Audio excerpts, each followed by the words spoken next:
Hello, my name is Barbara Kay, and on behalf of my co-host Susan Pertnoy and the Jewish Federation of Palm Beach County, I'd like to welcome you to our program, Mosaic.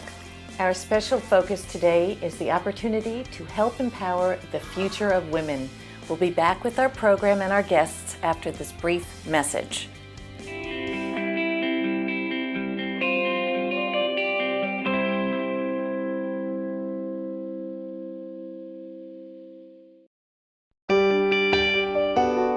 Our Jewish Federation has accomplished so much, and still needs keep growing. You can help us do even more. Community, like every gift, counts. Together, we can ensure a vibrant Jewish future. Federation and you, changing the world together.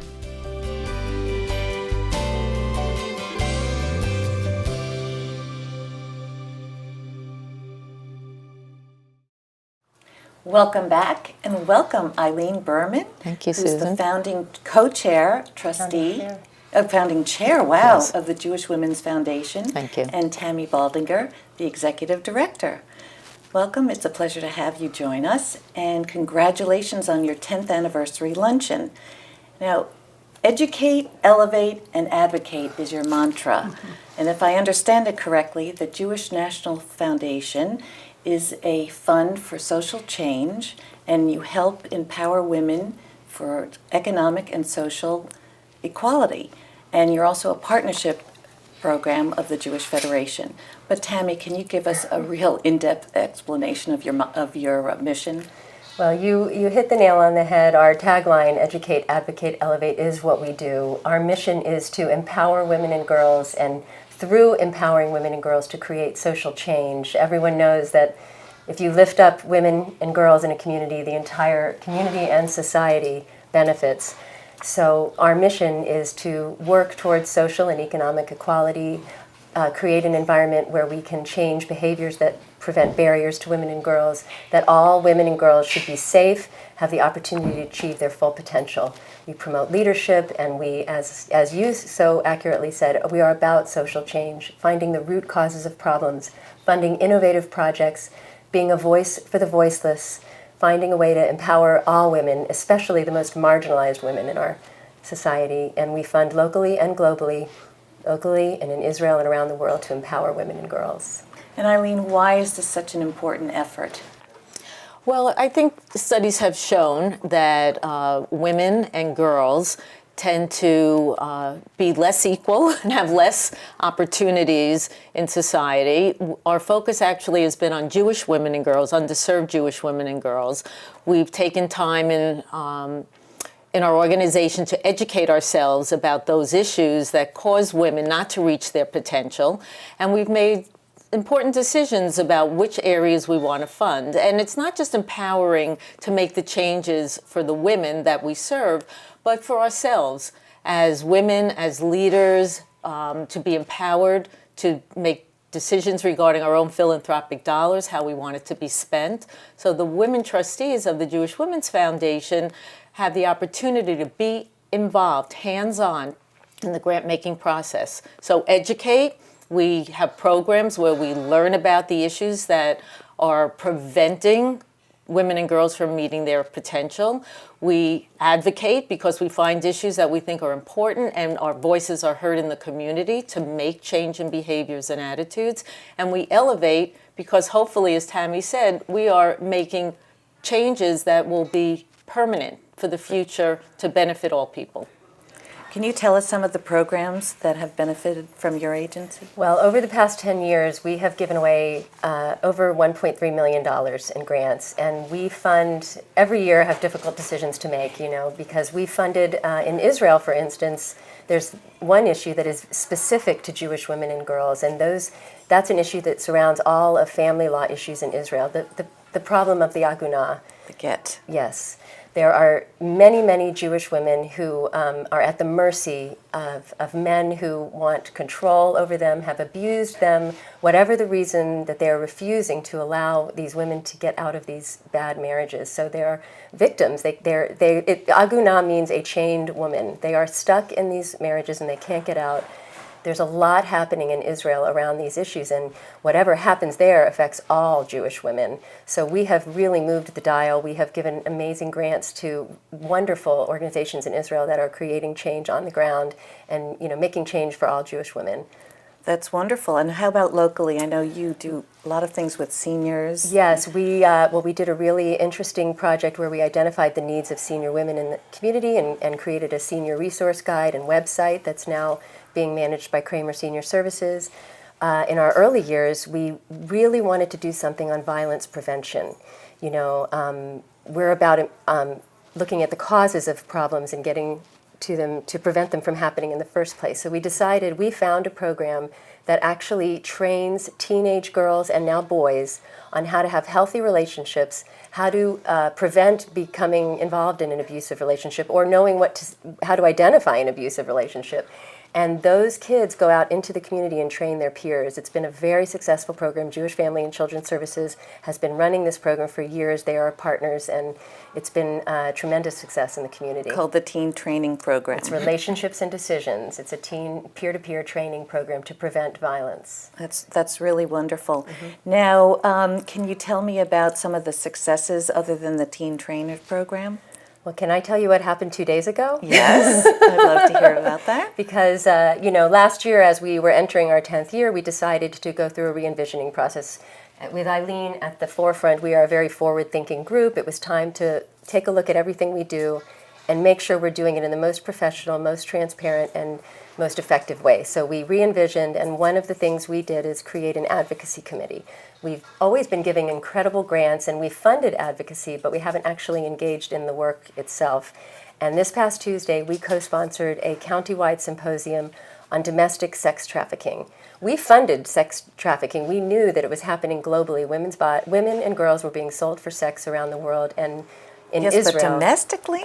Well, right. So we had Jewish Women's Foundation, a series of programs, educational programs like Eileen described, and we had 2 programs on domestic sex trafficking this year where we learned that it's happening in our own backyard.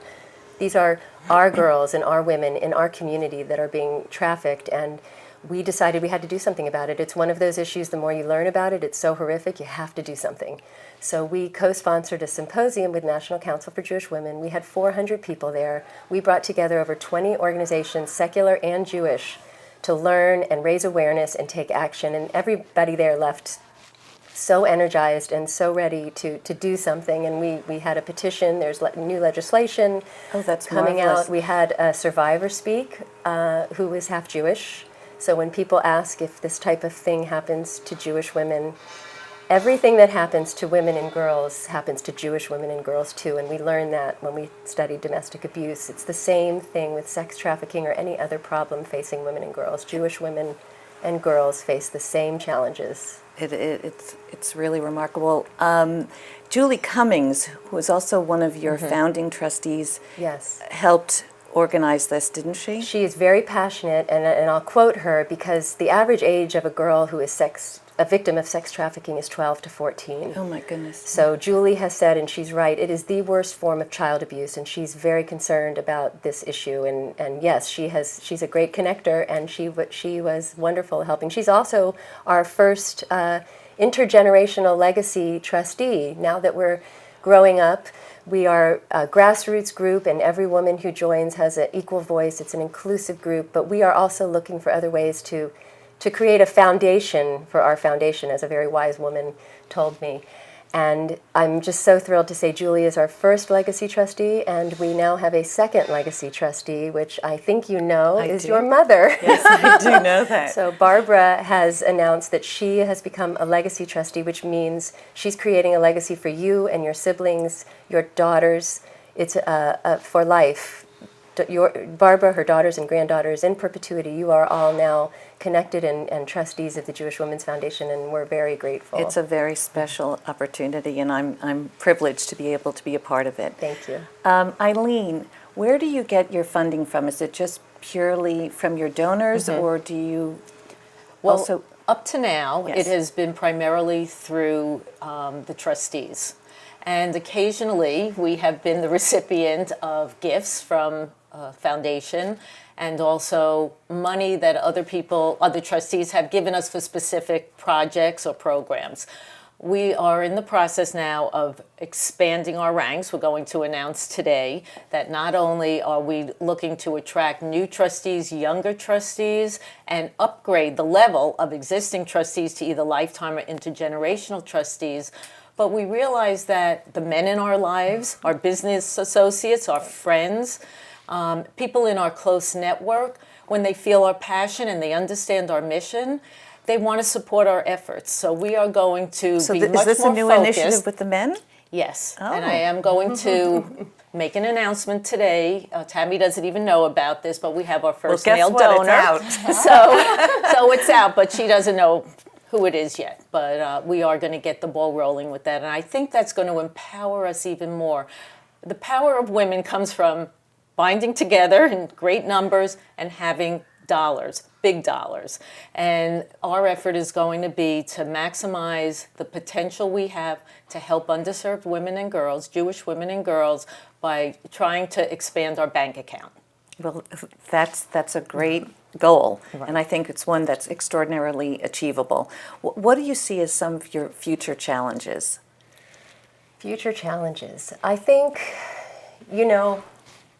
we're still not as visible as we need to be, and I know today is going to be a great help towards that effort, but I think people don't realize, I think it's educating and raising awareness of issues, but also when Eileen talks about Jewish women and girls being underserved, the statistics show that women are donating half of the philanthropic dollars in the Jewish community and the secular community. That's a very across the board. huge statement. Women are giving almost half the money, and less than 5% of those philanthropic dollars actually go to issues specifically addressing women and girls. Women and girls benefit, of course, from many, many programs, but women and girls have specific needs, specific barriers, specific challenges, and less than 5% of all of that money goes to fund those issues. So I think getting that word out is a challenge, getting people to understand that when they hear about something like sex trafficking, it doesn't just happen somewhere else, it happens to your community and to your people, and I think it's getting the word out. I think it also, we're making a great effort to collaborate with other organizations. Starts at home. We are in a much stronger collaboration now with the Jewish Federation, which is the primary provider of direct service. Our mission is social change, but what could be more powerful than taking care of our neediest through both giving them the food they need to put on their table and having a program to train women so they can go out and get a job and feed themselves. So the collaboration in our own Jewish community, but also with the community at large. As Tammy said, these issues affect all women, they affect all men. We want to, just like we did with National Council of Jewish Women, we want to be known in our community as a leader in establishing change and breaking paradigms that are preventing women and girls from meeting their potential. Couldn't have said that better. On that note, we are going to have to take a break, and we'll be back with the remainder of our program after this brief message. When I was young, I went to Jewish summer camp, traveled to Israel, and participated in leadership development groups. Today I'm teaching my children that being part of the Jewish community helps keep our heritage and traditions alive and vibrant, and can be fulfilling, exciting, and fun. At the age of 90, I started a second career, delivering meals to homebound seniors. Because I'm a senior myself, I know how tough it can get. If somebody is in trouble and needs help, we need to be there for them. As Jews, it's who we are. It's what we do. When my family needed help, we turned to the Federation, and they were there for us. How good it was for us to know that we are not alone. Community, like every gift, counts. Together, we can ensure a vibrant Jewish future. Federation and you, changing the world together.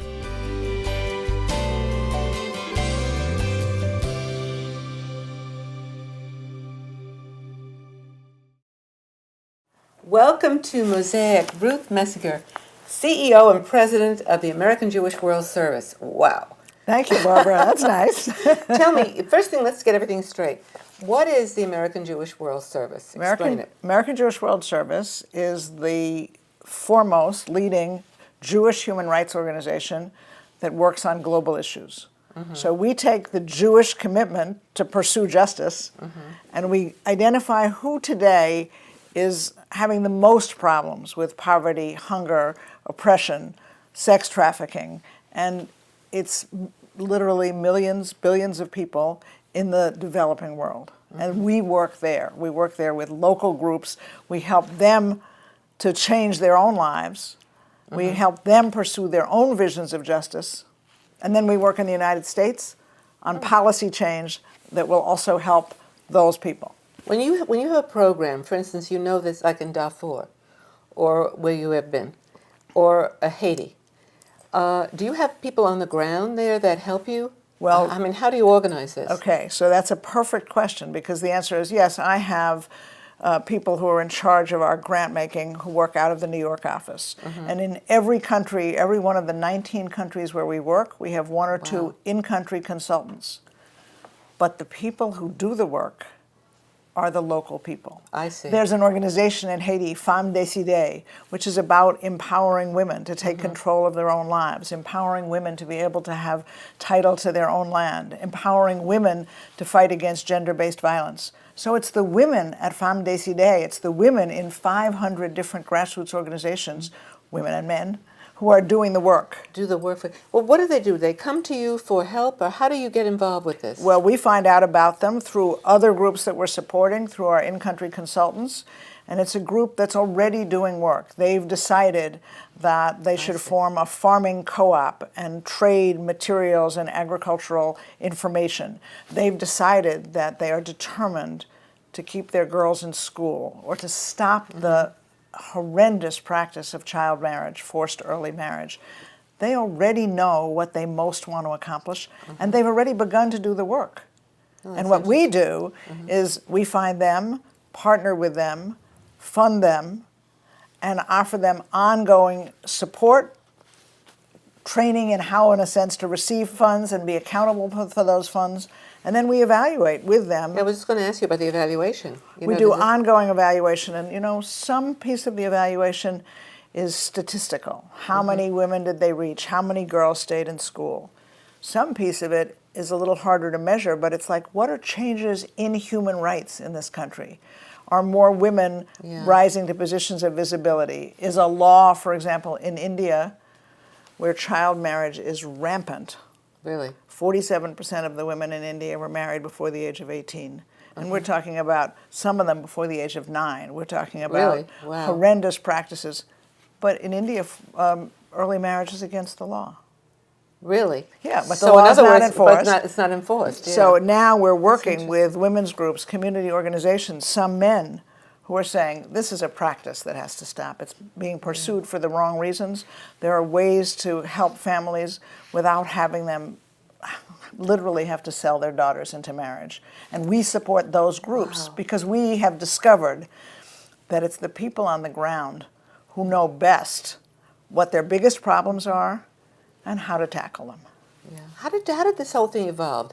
I had never, quite frankly, I don't know that much about it until I knew I was going to meet you, and you were the guest speaker at this event today. I really knew a little about it. It's not publicized Well, much. it's a good thing to be discussing on a Florida station because the organization was started in 1985 by Larry Phillips, who is now resident in in Boca, in Florida, and Larry had the vision as the head of a shirt company that there should be a Jewish organization working in the non-Jewish developing world and providing an avenue for Jews to learn about these issues and to offer help, and I would say to be seen around the world as a people committed to social justice. Yeah. Is that what makes it specifically Jewish? What makes it specifically Jewish, first of all, we do all of our work according to Jewish values. We take seriously the notion that every person is equally created in the image of God, and that's really what leads us to listen to the people on the ground and hear their notion of their problems and not think, as I'm afraid too many Americans do, that all the problems of the world can be solved out of Washington or New York or Miami. That's interesting, but we're committed to what actually we're told the most repeated maxim in the Torah is, remember that you were strangers and take care of the stranger, the widow, the orphan, the other. And of course, as you know, Jews do this spectacularly well. We do it in our own communities. We do it in Israel. American Jewish World Service provides the opportunity to do it elsewhere in the world. And over the last 29 years, we've grown into a very substantial organization. And I really do want to say that every place we work, people come to see Jews as a people committed to social justice. Really, you don't have, isn't that interesting? In other words, you do have acceptance and understanding, but we hear anti-Semitism is rampant today. Right. We're working with community groups on the ground. They're fascinated. Some of them have never met a Jew. They're fascinated to know who Jews are, what we stand for, and because of the ways in which we work with them, they see us as really providing help and being an unusual force for good in the world. You know, you've done so many things. You've had such a wild career. That's true. Really, I mean, politically and we're academician, et cetera, et cetera. What drew you to this position at this point? Okay, that's actually easy and embarrassing. It is? Yeah, sure. I lost an election. Okay, that I know. Okay, you said it, I didn't. Okay. I was in politics for 20 years in New York. I do want to say that when I was in New York City politics, I always had very open channels to work with community organizations, to help those people who were setting up an after-school program on the Lower East Side, to find that group that was trying to figure out how they could have a larger voice in planning for the development of their own waterfront on the island of Manhattan. So I always had that orientation. I loved urban politics. I loved local organizing. But then 15 years ago, I was looking for another job. And the notion of working for a Jewish organization that was really operating on many of the principles that I'd like to believe I had oriented my life around, but was working in parts of the world that I knew I didn't know enough about, was very appealing. Yeah, I can understand that, given your personality and your involvement, but your background had something to do with it, too. Yes.